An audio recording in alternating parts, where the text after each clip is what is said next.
And then also, of course, Shades of Grey, because it was my first, and it was a great episode on its own.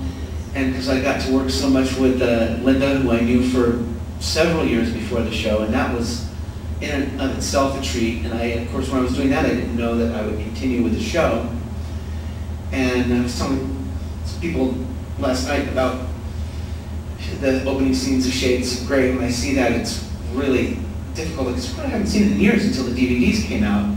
But the same thing happened when I watched it. It gives me this clench in my stomach, because it was a long, difficult scene. And the way you usually shoot television and movies is in sort of sections.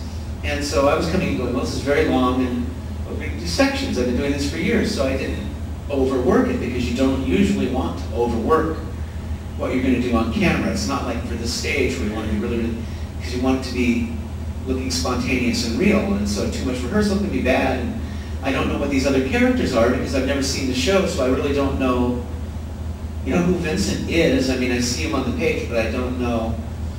And then I got there, and Tom Ryan, who directed the episode, had directed me in Twilight Zone, and so he comes up and he says, you know, David, we'll be shooting the first, until lunch, we'll be shooting a variety of masters, the full length of the scene. And I said, excuse me, Tom? And he said, I said, don't you mean we'll be making a master shot? And he said, no, we'll be making masters from different angles, and they will all be the entire scene. So you need to know your lines and everything, all in continuity, which is not something you always do. And so that's fine, I'll learn them, and it's, you know, panicky. And then there's the set, and it's the smoke and the lights, and I'm thinking, my goodness. And of course, Linda's not in this scene, so I don't have anybody to go clutch to and say, oh, tell me about the show and help me.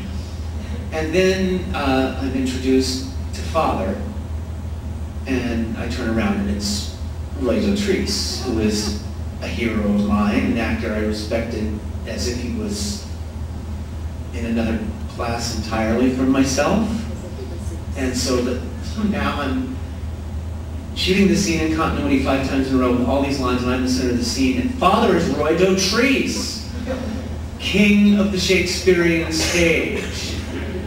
And then comes Vincent, and he's all that. And I'm dealing with the makeup, and I realize that he's Ron Perlman from Bust for Fire and Name of the Rose, and another one of those Roy Dotrice actors who you sort of look at and go, oh, well, these are the really good ones, and later when I'm older, I might be that good too.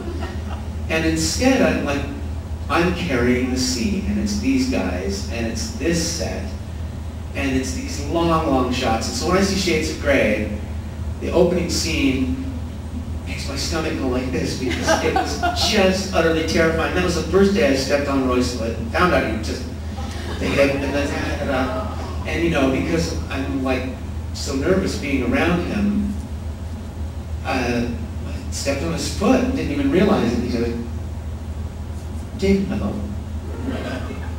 Yes, Mr. Dotrice. Wait.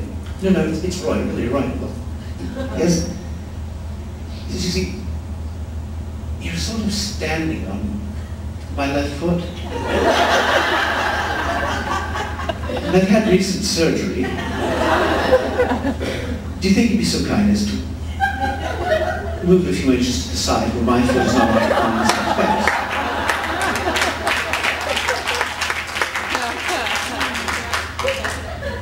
Of course, Mr. Dotrice. No, it's Roy, love. Really, it's Roy.